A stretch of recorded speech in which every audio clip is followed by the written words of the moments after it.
Hey, hey, you didn't think I'd miss a spaghetti party with my own sauce, did you? Hey, I'm so sorry. I appreciate it, Mike. Reunion! Sing a song! Sing a song!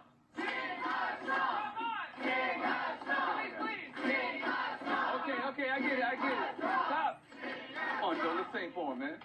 Oh, I would, but I don't have any instruments. No, I got the backing tracks right here. I keep them in the cloud. So I can do karaoke in all my mansions. You don't know nothing about that. No.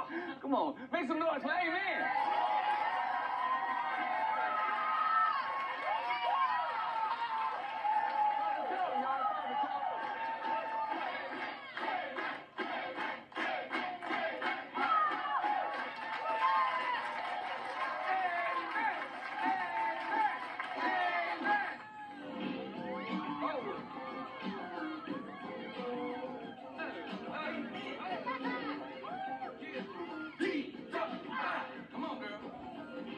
Got you in my car, riding in the hood.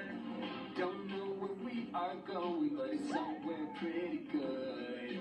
The big man's got a plan. We're just going for the ride. So hang on to me, baby, and let it slip inside. Baby, I know you love me, and I love you too. So go ahead and let him touch you. It's all good. Hold on.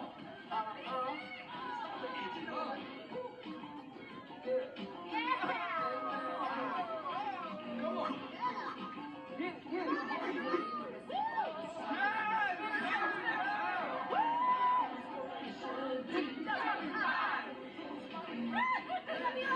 Destination D-W-I. Up there.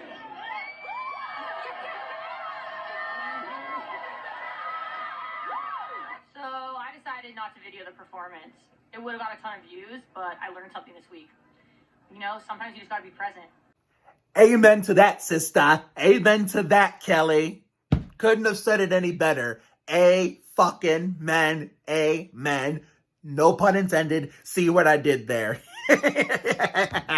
So we finally got through the Bill Elliott, Johnny Benson, Brett Bodine, and Ryan Newman installments of Welcome to Flatch after, warm weather was calling our name during the times it was originally airing live, real time on Fox. So I love watching all my shows in real time as much as the next guy, but sometimes watching it recorded on straight. Sometimes on the DVR recorded, but sometimes I'm watching on the DVR and even the stream like we do here in the man cave is even more fun. No fucking commercials. No, we can just watch it straight up and make it quicker and easier for ourselves. So the next step, so I don't have to talk about it at the end of the video when we do the outro. Tomorrow after the cookout with work, even though this will probably be already. Well, I don't know when. Well, I'll upload this as soon as I go upstairs and get my snack before I go to bed. But after the cookout, we're going to catch up on every Danger Force and Side Hustle episode we missed due to and some enjoyment of nice weather in the great outdoors. Today was the last cold day of the year. Tomorrow's going to be really decent, 68 degrees, not too warm. No, not too cold, but not too hot, but also not too cold. So we're finally getting full-on warm weather starting tomorrow, even though the fucking rain's going to kill it throughout the middle of the week, including Friday when me and Sophia's Kucherek are about to hang out. But anyway, let's do something a little different that we don't do as often, but we have done it before. If we can do it with Warped, then we can do it, and with a million little things, we can do it with Welcome to Flatch, or any show in general, besides those three. But anyway, it's going to be episode 9, 10, 11, 12 takeaway, aka the Elliott, Benson, Bodine, and Newman installments. So,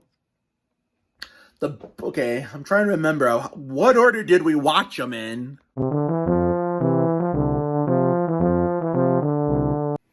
Okay, we're looking at the episode list, so I had to check it out like Kevin LePage just to remember all the events based off the episode name and the storyline. All right, so in the Bill Elliott installment, we had Father Joe and his old bandmate from Amen have a reunion. It looked like they didn't want to, talk it out when, see each other when they kind of, Kelly and Shrub brought them together, but Kelly convinced them to work things out with him, and rightfully so, and that's what they did, They were really cordial with each other. And then guess what?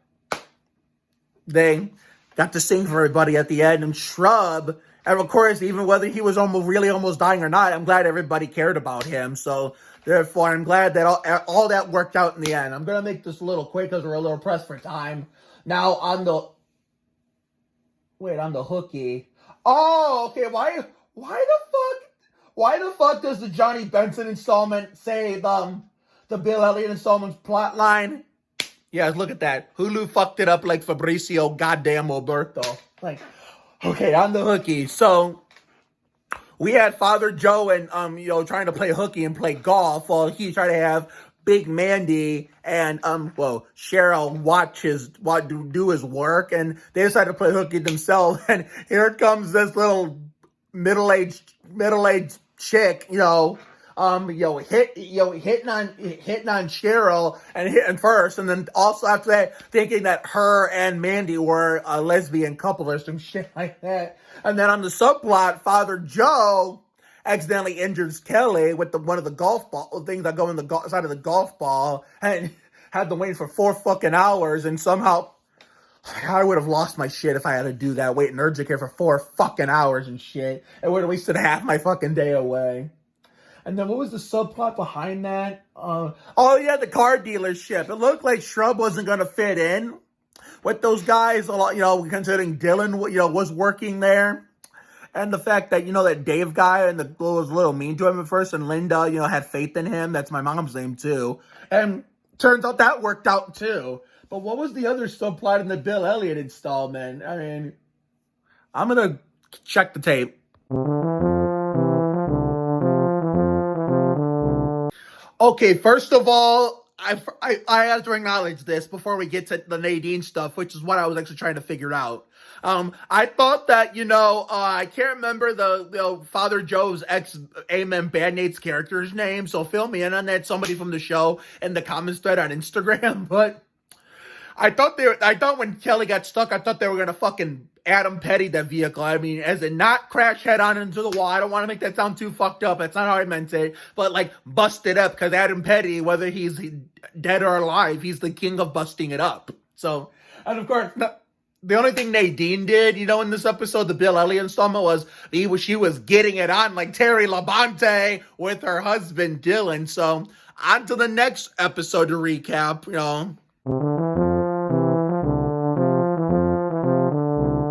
Okay, so in the Johnny Benson installment, what does Nadine do? Because we know what the others do. I'm trying to remember what Nadine did. This fucking thing thinks we're starting the damn thing over, but we're not. We're just trying to check, and so because most of the time these takeaways are harder to make than the simple just single episode review. This episode of a single episode or two. Well, first of all, Shrub and Kelly did a good job, mastering the Heimlich maneuver, even if Kelly could Heimlich herself, you know what I'm saying? But does Nadine do anything in this fucking episode, what we call the Johnny Benson installment? We already talked about the car dealership. We're going to talk more about that when we go over the Brett Bodine installment. Is Nadine even in this episode? Is the real question?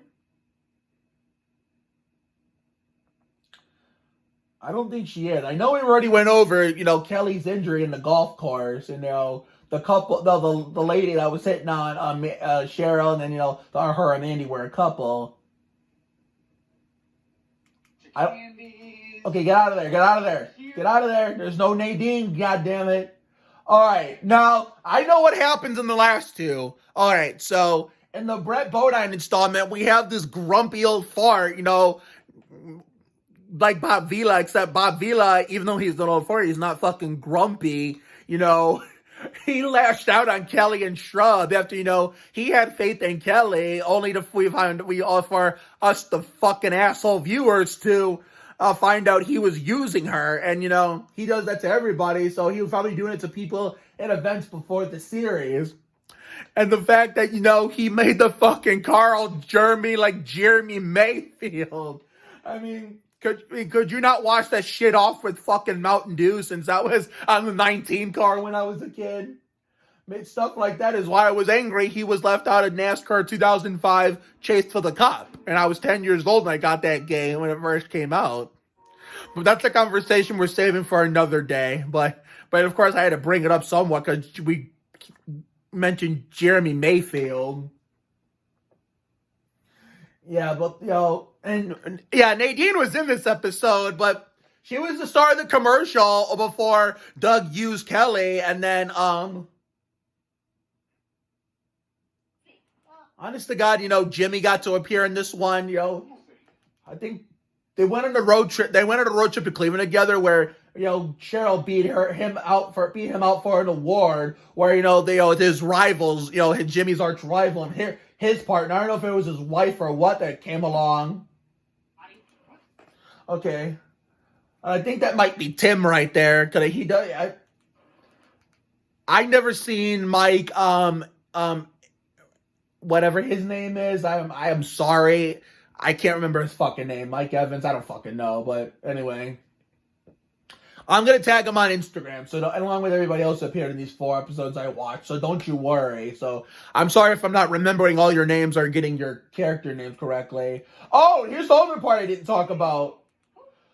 Okay, so, Father Joe decided he wanted to do some bonding time with, Mickey, which is why he decided to join that Flatch 5, but apparently that wasn't working out, and Mickey had the right to make it the Flatch 4, even though originally he didn't want to, considering Len's brother won tickets to Sade and Concert on the Radio. Must have been like a Flatch version of, a Flatch alternative of 107.3 The Wave, which is what we used to have here in Ohio when I was a kid. WNWV, Elyria, Cleveland. 107.3 The Wave.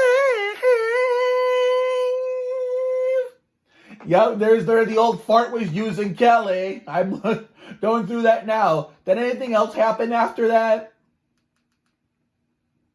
After the old fart, Doug's no good tricks. Tim was kind of sticking up for them, but he wasn't doing a damn good job of it. Even Dylan was trying to stick up for him, but the old fart wasn't having none of it. A little bit of a scene, and we were maybe escorted off property. Yeah, because Doug is a decrepit little fuck who's grumpy and is the definition of an old fart on TV. But his actor seems really cool in real life, but his character can go kick fucking rocks.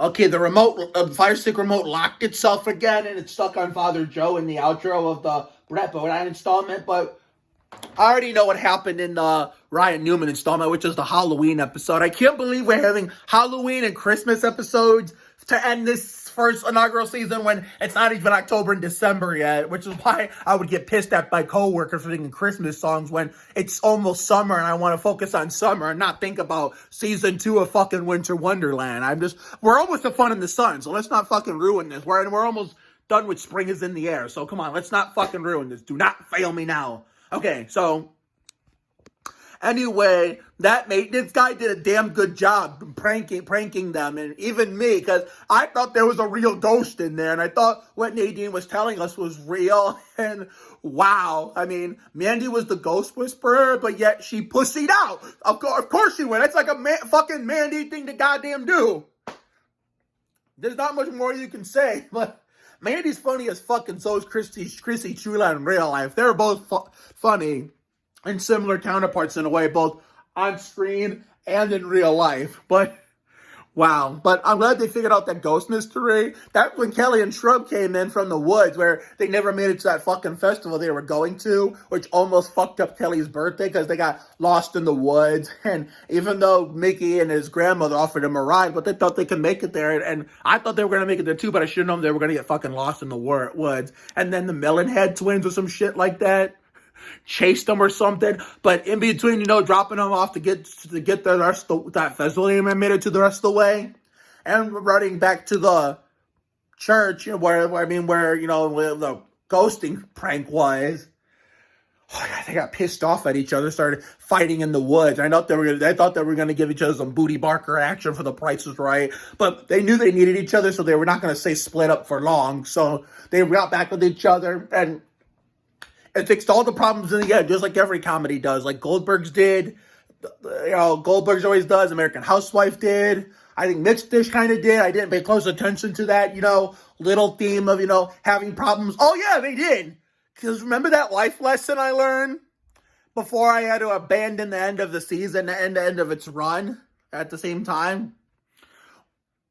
I'll make a long story short. When a grandfather, or maybe even a father sometimes, teases a grandson or a son out of fun, they don't do it just to get them mad, and everything intentionally. It's nothing personal. It's just their way to showing that to say they love you in a different way. So that's why. So yeah, Mixed Dish did it. American Housewife did it. Goldberg still does it. The Big Leap kind of did it half and half. There was a dramedy. Sometimes fix problems in the middle. Sometimes fix problems at the end. It was like it depended with the Big Leap. I mean, pivoting always fixed their problems in the end, and all that jazz, because that was a comedy. Promised Land, was drama. They always had cliffhangers and never fixed their problems in the end. They always do it in the middle, but then fuck it up again, go back the wrong way. A Million Little Things is like a wild card. It's like they can fix their problems any damn time, but also make it go the wrong way again at times after fixing it the first time. But sometimes in the end they'll fix it too. That's like the only time they'll show authenticity without, being a drama, with, throwing some comedy themes into it without it being a comedy, Let me see if the remote unlocked itself, and apparently it did not. But yeah, I'll end this video right here by saying, when Shrub left that birthday gift for Kelly thought it was her dad, and I thought it was too, so I rewound the tape and looked at the screen, and I'm surprised Kelly never figured out it wasn't her dad the whole time. It was Shrub. But, wow. And guess what? We get to fucking finish this shit on Thursday. Well, it fucking rains the day before we hang out with Sophia. So we're going to call it Finish Flatch Day. The Finish Flatch Thursday. Finish Flatch Thursday. And like I said, tomorrow, every Danger Force episode we missed. Actually, we're gonna divide it into two. I got an idea. We're gonna do Danger Force tomorrow. We're gonna do Danger Force tomorrow after the cookout, and then Wednesday, we're gonna do we're still gonna do whatever we want outside. But after we park the bus and take a shower and everything, we're not gonna go straight to the bedroom. No, we're actually going to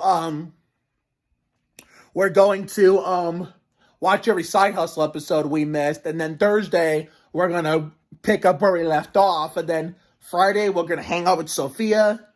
Saturday, I'm not sure what the hell I'm doing. On Saturday, but I know Sunday we're watching the Coke 600 at Charlotte Motor Speedway. I'm not sure what the hell I'm doing. I think Saturday it's supposed to rain, but I'll keep you guys posted on Saturday. Saturday, we sadly might not be doing anything, but we'll find out. But anyway, I got to get the fuck out of here. So have a good night tonight. And a better day tomorrow. Life will give you a lot of lows, but when you hit a high, enjoy it. It ain't for the weak. Goddamn, be you. You have to try harder to do less. You can't deport a dream. Sometimes the worst things in life lead to the best things. Always bet on the side of love. Check yourself before you wreck yourself. And sometimes you just got to be present. So take care, everyone. Good night, and see you all for the next video, whenever that may be. And hopefully I can unstick this remote so I can go back to the fucking home screen of the Fire Stick and shut this damn TV off and go upstairs for a snack, because it's 1:18 in the morning and my maximum time limit is 2:30 on work nights. So therefore, if you see a video tomorrow, it's either going to be the cookout, some footage of cookout footage, Danger Force episode takeaways, or maybe both. Who knows? But I won't have time to go in the neighborhood because of it, so therefore I'm just going to stay in. But Wednesday, I'll go in the neighborhood first, maybe. Not going to have a YouTube video on Wednesday because I won't have time, but might see some TikToks on Wednesday out in the neighborhood. But Wednesday will be the Side Hustle stuff, and, Thursday and Friday is going to be the jig. So let's just get the fuck out of here now. So see you later, everyone.